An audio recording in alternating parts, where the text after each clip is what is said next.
শহীদে কারবালা ফরিয়াদ জানায়, ফাতেমার নয়ন তারা ফরিয়াদ জানায়।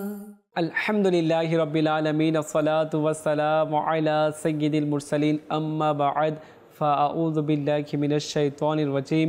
বিসমিল্লাহির রাহমানির রাহিম। আসসালাতু ওয়াসসালামু আলাইকা ইয়া রাসূলুল্লাহ ওয়া আলা আলিকা ওয়া আসহাবিকা ইয়া হাবিবাল্লাহ। আসসালাতু ওয়াসসালামু আলাইকা ইয়া নবিয়াল্লাহ ওয়া আলা আলিকা ওয়া আসহাবিকা ইয়া নূরাল্লাহ। প্রিয় ইসলামী ভাইরা, মাদিনী চ্যানেলের দর্শকবিন্দু এবং বিশেষ করে আমার ছোট ছোট বন্ধুরা, যে আপনাদের কাছে উপস্থিত হয়েছে আবারও আহলে বাইতের শৈশব নিয়ে। আসুন শুরুতে আমরা দরুদ শরীফ ফজিলত সম্পর্কে জেনে নেই। হযরত সাইয়্যিদুনা মাওলায়ে কায়নাত আলী রাদিয়াল্লাহু তাআলা আনহু থেকে বর্ণিত, আল্লাহ পাক জান্নাতে একটি বৃক্ষ সৃষ্টি করেছেন যার ফল আপেলের চেয়েও বড়, আনারের চেয়েও ছোট, মাখনের চেয়ে নরম, মধুর চেয়ে মিষ্টি এবং মেশকের চেয়ে অধিক সুগন্ধযুক্ত। এই বৃক্ষের ডালসমূহ ভেজা মুক্তার, কাণ্ড স্বর্ণের এবং পাতা মূল্যবান পাথরের। সুবহানাল্লাহ, সুবহানাল্লাহ। জি, এখন শুনুন, সেই বৃক্ষের ফল সেই ব্যক্তি খেতে পারবেন যে ব্যক্তি আমাদের প্রিয় নবী রাসূল আরবি সাল্লাল্লাহু তাআলা আলাইহি ওয়া সাল্লামের উপর অধিকারে দরুদ শরীফ পাঠ করেন। সুবহানাল্লাহ, সুবহানাল্লাহ। ছোট বন্ধুরা, আপনারা শুনতে পেলেন তো? ওই মুসলমান কতই সৌভাগ্যবান যে আমাদের নবী সাল্লাল্লাহু তাআলা আলাইহি ওয়া সাল্লামের উপর অধিকারে দরুদ শরীফ পাঠ করে। আর পাঠ করলে তার জন্য কী নিয়ামত রাখা হয়েছে? আল্লাহ পাক তার জন্য অনেক বড় নিয়ামত রেখেছেন, জান্নাতে তার জন্য বৃক্ষ রেখেছেন। আর এই বৃক্ষ সম্পর্কে আমরা জানতে পারলাম যে কত সুন্দর বৃক্ষ, নরম, আপেলের চেয়েও বড় এবং আনারের চেয়েও ছোট, মিষ্টি, যে মধু তো অনেক মিষ্টি রয়েছে, তাই না? তো এই মধু থেকেও অধিক মিষ্টি এবং মিশকাম্বার অর্থাৎ যে মেশক আছে না, মেশক থেকেও অধিক সুগন্ধযুক্ত হবে। তো আমাদের কি করা উচিত ছোট বন্ধুরা? আমাদেরকে প্রিয় নবী রাসূল আরবি সাল্লাল্লাহু তাআলা আলাইহি ওয়া সাল্লামের উপর অধিকারে দরুদ শরীফ পাঠ করা উচিত, তাই না? তো আমরা আসুন নিয়ত করে নেই, ইনশাআল্লাহ আজ থেকে আমরা নবী করিম সাল্লাল্লাহু তাআলা আলাইহি ওয়া সাল্লামের উপর অধিকারে দরুদ শরীফ পাঠ করবে, ইনশাআল্লাহ, ইনশাআল্লাহ। জি ছোট বন্ধুরা, আপনারা দেখতে পাচ্ছেন আমাদের ডান পাশে ছোট বন্ধু, বাম পাশে ছোট বন্ধু রয়েছে। আসুন এনাদের পরিচয় সম্পর্কে আমরা জেনে নেই। জি, আপনার পরিচয় সম্পর্কে বলুন। মোহাম্মদ আদিল ফারহান আক্তারি। মাশাআল্লাহ। জি ছোট বন্ধু, আপনার পরিচয়। মোহাম্মদ আব্দুল্লাহ। মাশাআল্লাহ। জি, আপনার পরিচয়। মোহাম্মদ আব্দুল্লাহ। মাশাআল্লাহ। জি, আপনার পরিচয়। মোহাম্মদ মাহাদি আত্তারি। মাশাআল্লাহ। জি, আমাদের ছোট ছোট বন্ধুদের পরিচয় সম্পর্কে জানতে পারলাম।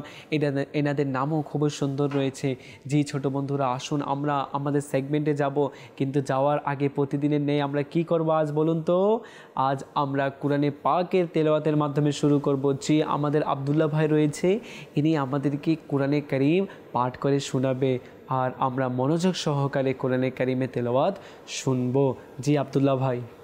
আউযু বিল্লাহি মিনাশ শাইতানির রাজীম। বিসমিল্লাহির রাহমানির রাহিম।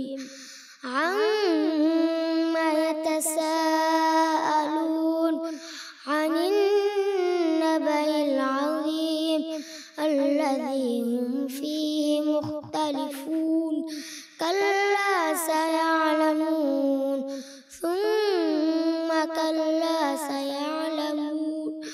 আলাম নাজআলিল আরদা মিহাদা ওয়াল জিবালা আওতাদা ওয়া খালাকনাকুম আজওয়াজা ওয়া জা'আলনা নাওমাকুম সুবাতা। সাদাকাল্লাহুল আযীম। মাশাআল্লাহ, মারহাবা। কত সুন্দর আমাদের আব্দুল্লাহ ভাইয়ের কণ্ঠ, কত ছোট রয়েছে, অনেক সুন্দর কোরআনে কারিম পাঠ করেছে। যে ইনি কোরআনে কারিমের শিক্ষা দাওয়াতি ইসলামের মাদ্রাসা থেকে নিয়েছে। দাওয়াতি ইসলামের মাদ্রাসা রয়েছে মাদ্রাসাতুল মদিনা। আপনাদেরও ইচ্ছা করে কোরআনে কারিম পাঠ করার অনেক সুকণ্ঠে, তো আমি আপনাদেরকে বলবো কোরআনে কারিম যদি শিখতে হয় তাহলে কি করতে হবে জানুন। দাওয়াতি ইসলামী যে মাদ্রাসা রয়েছে না, মাদ্রাসাতুল মদিনা, এখানে আপনাদেরকে ভর্তি হতে হবে।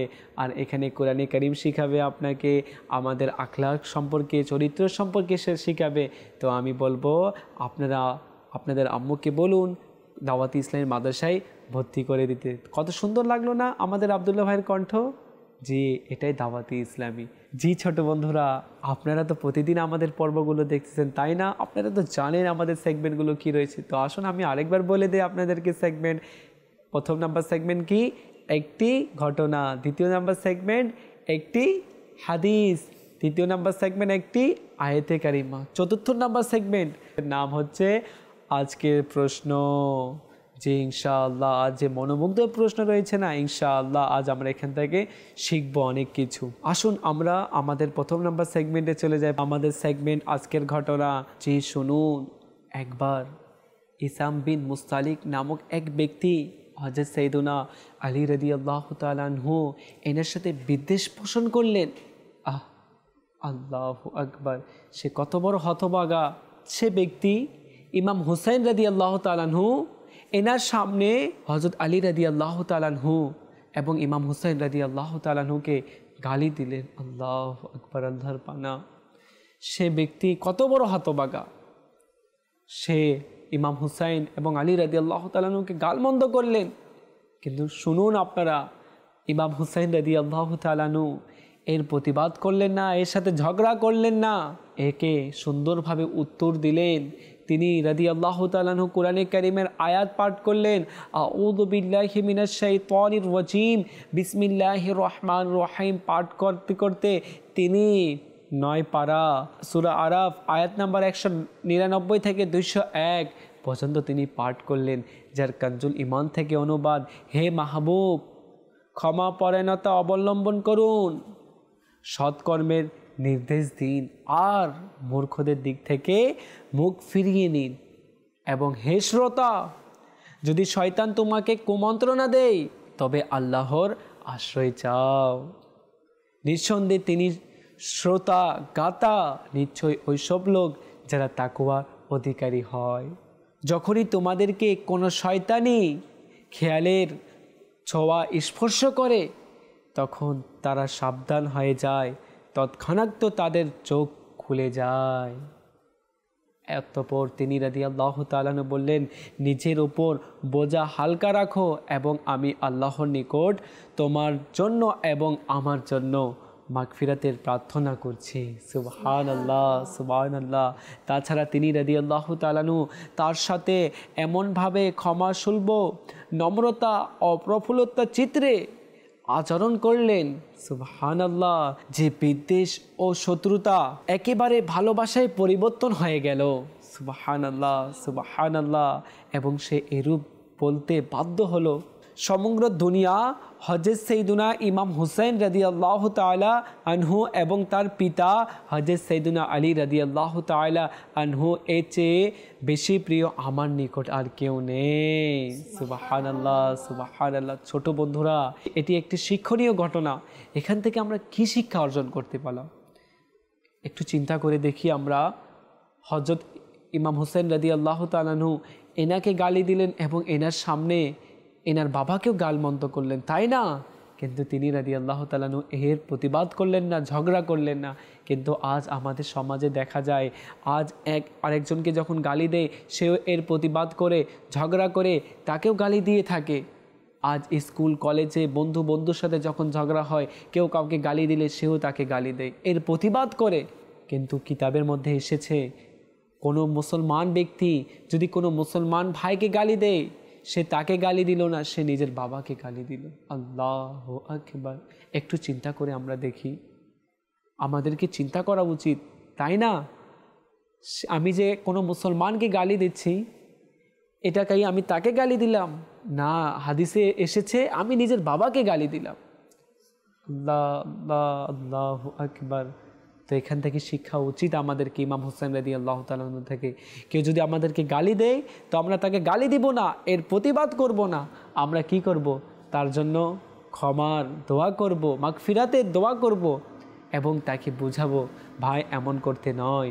ইনশাআল্লাহ এখান থেকে আমাদেরকে শিক্ষা নেওয়া উচিত, আর কখনো কাউকে গালি দিব না ইনশাআল্লাহ। জি ছোট বন্ধুরা, আসুন আমরা আমাদের দ্বিতীয় সেগমেন্টে চলে যাই। দ্বিতীয় সেগমেন্ট হচ্ছে একটি হাদিস। সাল্লু আলাল হাবিব সাল্লাল্লাহু তাআলা আলা মুহাম্মদ। জি আমাদের প্রিয় নবী রাসূল আরবি সাল্লাল্লাহু তাআলা আলাইহি ওয়া আলিহি ওয়াসাল্লাম ইরশাদ করেন, তোমাদের মধ্যে পুলসিরাতে বেশি অটল সেই হবে যে আমার সাহাবা ও আহলে বাইতের প্রতি অধিক ভালোবাসা পোষণকারী। সুবহানাল্লাহ সুবহানাল্লাহ, কত সুন্দর হাদিসে কারিমা রয়েছে, তাই না ছোট বন্ধুরা? সাহাবা ইকরামকে ভালোবাসতে হবে। এই হাদিস দলিল দিচ্ছে যে সাহাবা ও আহলে বাইতকে ভালোবাসা ইমানের পরিপূর্ণ। কি করতে হবে? আমাদেরকে ভালোবাসতে হবে। জি ছোট বন্ধুরা, আজ আমাদের সাহাবা ইকরামের প্রতি ভালোবাসা, আহলে বাইতের প্রতি ভালোবাসা কে দিচ্ছে? দাওয়াত ইসলামের প্রতিষ্ঠাতা আল্লামা মাওলানা আবু বিলাল মোহাম্মদ ইলিয়াস আল কাদেরী দামাত বারকাতুল আলিয়া, তিনি সাহাবা ইকরামকে অনেক ভালোবাসেন, আমার নবীর আহলে বাইতকে অনেক ভালোবাসেন। জি তিনি কত সুন্দর একটি কালাম রেখেছেন, বলেন না, নবীর সকল সাহাবী জান্নাতি জান্নাতি, ফাতেমা এবং আলী জান্নাতি জান্নাতি। তো নবীর সকল সাহাবী জান্নাতি, তিনি আমার নবীর সকল সাহাবীকে ভালোবাসেন, আহলে বাইতকে ভালোবাসেন। তো আমাদেরও কি করা উচিত বলুন তো আপনারা? কাকে ভালোবাসবো আমরা? আহলে বাইতকে। এবং কাকে? সাহাবা ইকরামকে। জি ইনশাআল্লাহ। জি ছোট বন্ধুরা, আসুন তৃতীয় নাম্বার যে সেগমেন্ট রয়েছে একটি আয়াতে কারিমা। জি এই আয়াতে কারিমা কানজুল ঈমান থেকে অনুবাদ। শুনুন, অন্তরের কান দিয়ে শুনুন।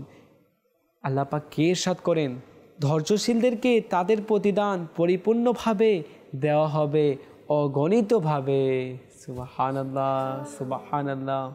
জি এখানে আমরা যে জানতে পারতেছি, ইমাম হাসান, ইমাম হুসাইন, আহলে বাইত, সাহাবা ইকরাম এনারা অনেক ধৈর্যশীল ছিলেন। ইমাম হুসাইন রাদিয়াল্লাহু তাআলা আনহু ধৈর্য ধারণ করেছিলেন। জি এই জন্য তো আল্লাহ পাক এনাদের জন্য আয়াতে কারিমা নাজিল করেছেন। যারা ধৈর্যশীল হবে তাদেরকে তাদের প্রতিদান পরিপূর্ণ দেওয়া হবে এবং অগণিত দেওয়া হবে। সুবহানাল্লাহ সুবহানাল্লাহ। তো আমাদেরকে কি করতে হবে? ধৈর্য ধারণ করতে হবে। আমাদের উপর যদি কোনো পেরেশানি আসে যায়, কোনো মুসিবত এসে যায়, তাহলে আমরা কি করব না? কাউকে শেয়ার করব না, কাউকে বলবো না আমার শরীর খারাপ, আমি অসুস্থ, আমার উপর পেরেশানি চলে এসেছে, আমি ঋণের মধ্যে গ্রস্ত, বিভিন্ন আপদ বিপদ আমার উপরে চেপে গিয়েছে, এইসব আমরা করব না। এসব করলে কি হবে? আমরা ফজিলত থেকে হাতছাড়া হয়ে যাব। তো আমাদেরকে কি করা উচিত বলুন তো? ধৈর্য ধারণ করা উচিত। যখনই কোনো মুসিবত আসবে তখন আমরা কি হয়ে থাকবো? পাহাড়ের মতো। পাহাড় দেখেছেন না? পাহাড় কি যত ঝড়, যত তুফান, যাই কিছু আসুক না কেন, কি হয় বলুন তো? মজবুত হয়ে দাঁড়িয়ে থাকে। তারপরে আমরা জমিন দেখেছি না? জমিনের উপর কত মানুষ হাঁটাচলা করে, জমিন খনন করে কত কি বানাইতেছে জমিনের উপর, কিন্তু জমিন কেমন হয়ে থাকে? নরম হয়ে থাকে। এর প্রতিবাদ করে না। তো আমাদেরকে কি হতে হবে বলুন তো? পাহাড়ের মতো মজবুত এবং জমিনের মতো কি নরম হতে হবে এবং ধৈর্য ধারণ করে থাকতে হবে ইনশাআল্লাহ। আসুন ছোট বন্ধুরা, আমরা আমাদের আজকে যে চতুর্থ সেগমেন্ট রয়েছে, চতুর্থ সেগমেন্টে চলে যাই। সাল্লু আলাল হাবিব সাল্লাল্লাহু তাআলা আলা মুহাম্মদ। জি ছোট বন্ধুরা, খাতা কলম নিয়ে রেডি হয়ে যান, আমাদের প্রশ্নকে নোট করবেন এবং উত্তর। জি আজকের প্রশ্ন হচ্ছে, আজান কাকে বলে? জি আমাদের ডান পাশে যে ছোট বন্ধুরা রয়েছেন, আপনাদের মধ্যে কারা বলতে পারবেন? মাশাআল্লাহ। জি আব্দুল্লাহ ভাই আমাদেরকে উত্তর শোনান। মুসলমানদেরকে নামাজের প্রতি আহ্বান করার জন্য এক বিশেষ ধরনের ঘোষণাকে আজান বলে। মাশাআল্লাহ, মারহাবা। আব্দুল্লাহ ভাই আমাদের প্রশ্নের উত্তর সঠিক দিয়েছেন। সুবহানাল্লাহ। জি ছোট বন্ধুরা, মসজিদে আজান দেওয়া হয়, ঘোষণা করা হয় নামাজের প্রতি এসো, কল্যাণের প্রতি এসো।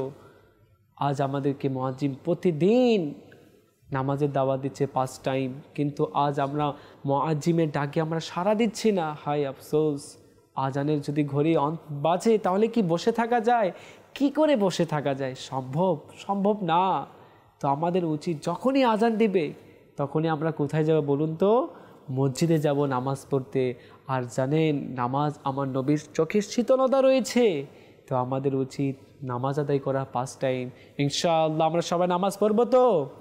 ইনশাআল্লাহ। জি, আপনারা সবাই নামাজ পড়বেন ইনশাআল্লাহ। সাল্লু আলাল হাবিব সাল্লাল্লাহু তাআলা আলা মুহাম্মদ। জি, মাদানী চ্যানেলের দর্শকবিন্দু এবং আমার ছোট ছোট বন্ধুরা, আসুন আমাদের দ্বিতীয় প্রশ্নের দিকে চলে যায়। জি, দ্বিতীয় প্রশ্ন হচ্ছে, আজান দেওয়া কি ফরজ? আমার ছোট বন্ধুরা, আপনাদের মধ্যে কারা এই প্রশ্নের উত্তর দিতে পারবেন? মাশাআল্লাহ, মারহাবা। জি, আমাদের আব্দুল্লাহ ভাই, আপনি আমাদের কি প্রশ্নের উত্তর শুনান। জি না, তবে 5 ওয়াক্ত নামাজ জামাত সহকারে মসজিদে আদায় করার জন্য আজান দেওয়া সুন্নাতে মুআক্কাদা। সুবহানাল্লাহ, সুবহানাল্লাহ। কত সুন্দর আমাদেরকে আমাদের আব্দুল্লাহ ভাই প্রশ্নের উত্তর দিয়েছে। জি হ্যাঁ, এনার প্রশ্নের উত্তর সঠিক হয়েছে। জি ছোট বন্ধুরা, আজান দেওয়া হয়, এটা তো ফরজ নয়, কিন্তু নামাজের জন্য আজান দেওয়া হয়। কেন দেওয়া হয়? যেন মুসলমান মসজিদে আসে। আর এই আজানের উত্তর জানেন দেওয়া আমাদের জন্য কি রয়েছে? সুন্নাতে মুআক্কাদা রয়েছে। আজান যখন দিবে তখন আমরা কি করব? সকল কাজকর্ম বন্ধ করে দিব। কিতাবের মধ্যে এসেছে, যখন আজান দেওয়া হয় আর এর উত্তর যদি না দেয়, এই সময় কাজকর্ম করে, তাহলে তার মন্দ মৃত্যু হওয়ার সম্ভাবনা রয়েছে। তো আমাদের উচিত যখনই আজান দিবে তখন আমরা কি করব? আজানের উত্তর দিব। আর আমরা যে শুনতে পেলাম, জামাতের জন্য আজান দেওয়া কি সুন্নাতে মুআক্কাদা রয়েছে, তাই না? তো আমরা কি করব? জামাত সহকারে নামাজ আদায় করব। জামাতে নামাজ আদায় করার জন্য অসংখ্য ফজিলত রয়েছে। জি ছোট বন্ধুরা, মাকতাবাতুল মদিনা থেকে একটি কিতাব প্রকাশিত হয়েছে যার নাম হচ্ছে ফয়জানে নামাজ। এই কিতাবে অসংখ্য ফজিলত সম্পর্কে লেখা রয়েছে জামাত সহকারে নামাজ আদায় করার জন্য। তো আমাদের উচিত এই কিতাব আমরা সংগ্রহ করব, এটাকে অধ্যয়ন করব। অধ্যয়ন করার পরে কী করব বলুন তো? নামাজ জামাত সহকারে আদায় করব। শুধু ছোট বন্ধুরা অধ্যয়ন করবে না, যারা মাদানী চ্যানেলের দর্শকবিন্দু আপনারা দেখতেছেন আমাদেরকে, আপনারাও এই কিতাব অধ্যয়ন করবেন এবং জামাত সহকারে নামাজ আদায় করবেন ইনশাআল্লাহ। সাল্লু আলাল হাবিব সাল্লাল্লাহু তাআলা আলা মুহাম্মদ। জি ছোট বন্ধুরা, আপনারা তো আমাদের সাথে অনেকক্ষণ ছিলেন, তাই না? তো এখন আমাদেরকে ঘড়ির দিকে দেখতে হবে, তাই আমাদের সময় এখন শেষ। তো আগামী পর্বে আপনাদের জন্য নিয়ে আসবো অনেক সুন্দর ঘটনা, হাদিসে কারিমা, আয়াতে কারিমা এবং অনেক মনোমুগ্ধর প্রশ্ন। তো দেখতে ভুলবেন না মাদানী চ্যানেল বাংলা। সাল্লু আলাল হাবিব সাল্লাল্লাহু তাআলা আলা মুহাম্মদ। হে শহীদে কারবালা ফরিয়াদ জানাই, ফাতিমার নয়ন তারা ফরিয়াদ জানাই।